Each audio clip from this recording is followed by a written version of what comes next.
Unified 911, anong matutulong namin sa'yo? Anya ti maitulong mi ken kahapon. Anong may tatabang ko sa Unsay imo? akong ikatabang nimo? Ngini makadabang na misal ka no. Sa anumang wika o dialekto, may tulong na darating sa iyo.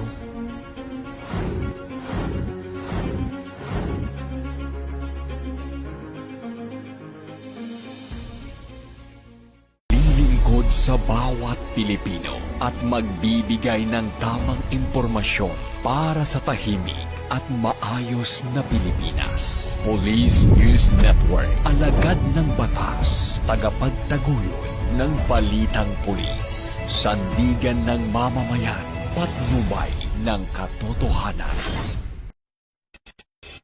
Na Kampo Krame, maghahatid ng pinakahuling kaganapan at nagbabagang balita. Ito ang PNN Police News Network.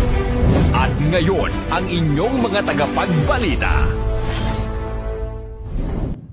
Magandang araw, Bagong Pilipinas. Ako ang inyong alagad ng batas, tagataguyod ng Balitang Pulis, Patrolwoman Sari Bernales. Maghahatid sa inyo ng tamang balita, kwento ng pulis at serbisyo para sa mamamayan.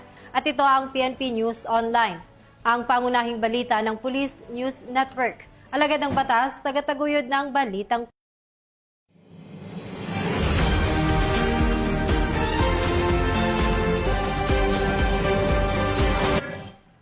Narito ang mga balitang hatid ng ating PNN correspondents mula sa iba't ibang panig ng bansa.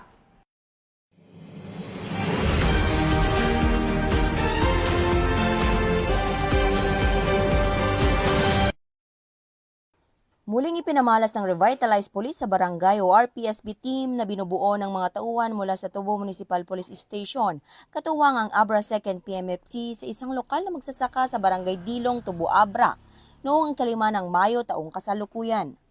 Voluntaryong tumulong ang mga pulis sa isang lokal na magsasaka sa pagbubuhat at paglilipat ng 27 sako ng bagong aning palay mula sa Bukirin patungo sa kanyang kamalig.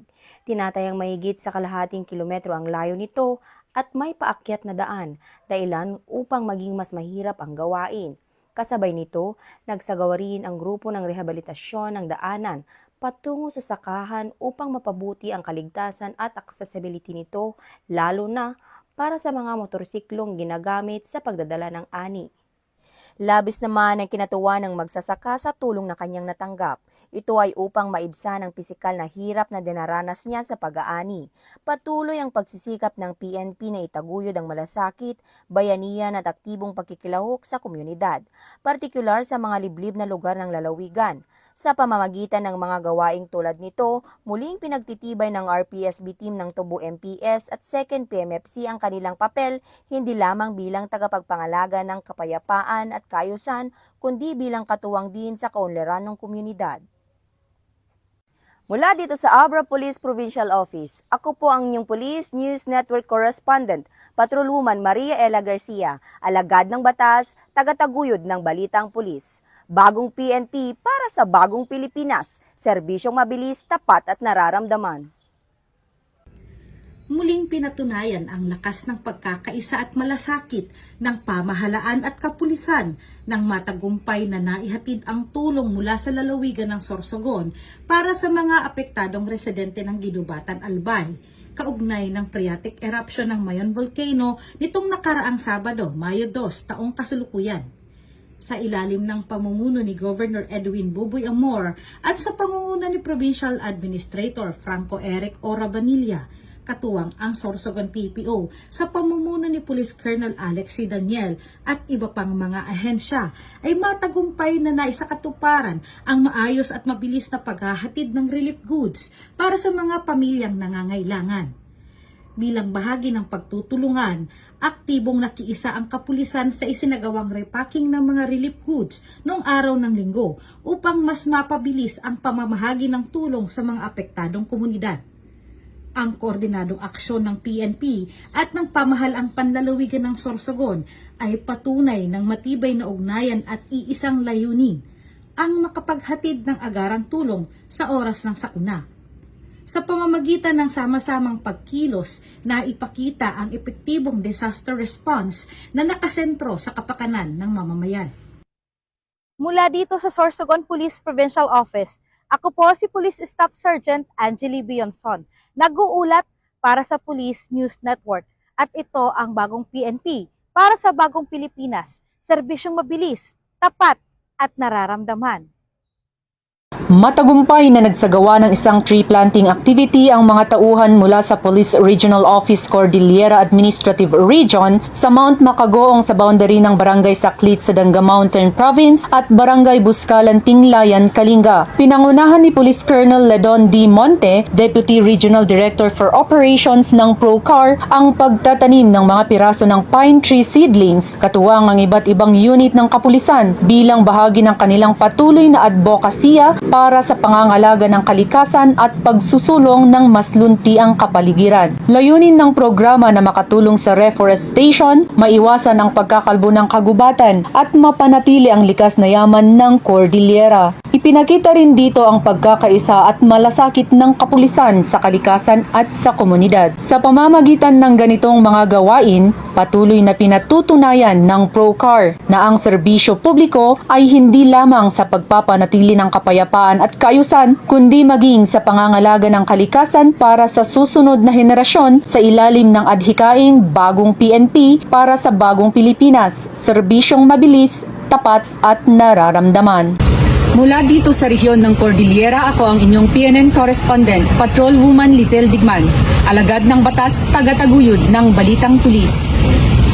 Naaresto ng mga operatiba ng Isabela Police Provincial Office ang dalawang most wanted persons sa magkahiwalay na operasyon itong Mayo 2 at 3, 2026 sa lalawigan ng Isabela.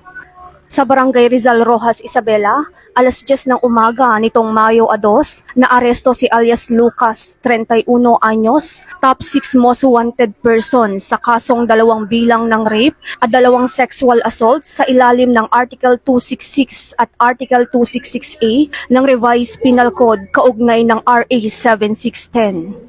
Samantala, alas 8:30 naman ng umaga nitong Mayo 3, naaresto sa Barangay District 3, San Manuel, Isabela si alias Mar, 40 anyos, top 5 most wanted person sa kasong 4 na bilang ng rape, statutory acts of lasciviousness, rape by sexual assault at statutory rape.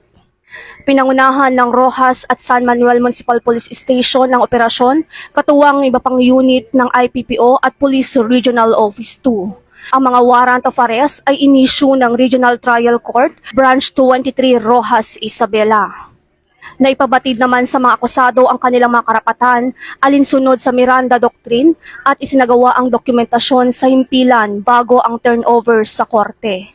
Ayon kay Police Colonel Manuel B. Biringas, Provincial Director ng Isabela PPO, patunay ang pagkakaaresto sa 2 most wanted persons ng dedikasyon ng kapulisan sa pagpapatupad ng batas. Patuloy naming paiigtingin ang operasyon upang mapanatili ang kapayapaan at seguridad sa Isabela. Mula rito sa Isabela Police Provincial Office, ako po ang inyong PNN correspondent, Police Corporal Sara Jane B. de la Cruz, nagbabalita para sa Police News Network, alagad ng batas, tagataguyod ng Balitang Pulis. At yan ang mga balitang nakalap ng ating PNN correspondents mula Luzon, Visayas at Mindanao. Para sa mas malawak at mabilis na ulat ng mga balita, huwag kalimutang mag-like, follow and share sa aming official social media accounts ng Police News Network.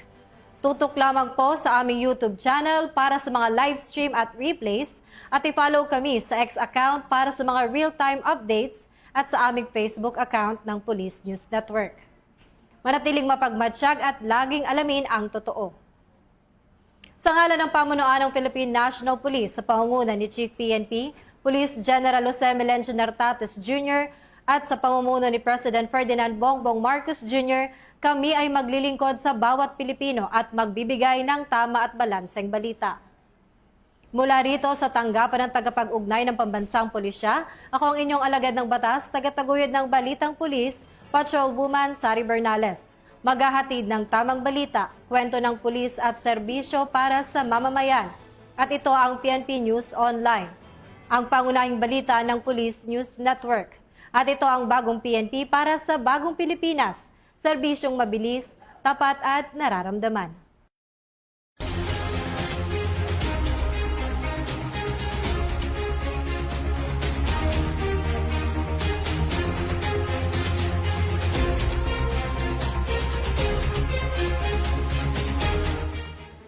Police News Network, alagad ng batas, tagapagtaguyod ng balitang pulis.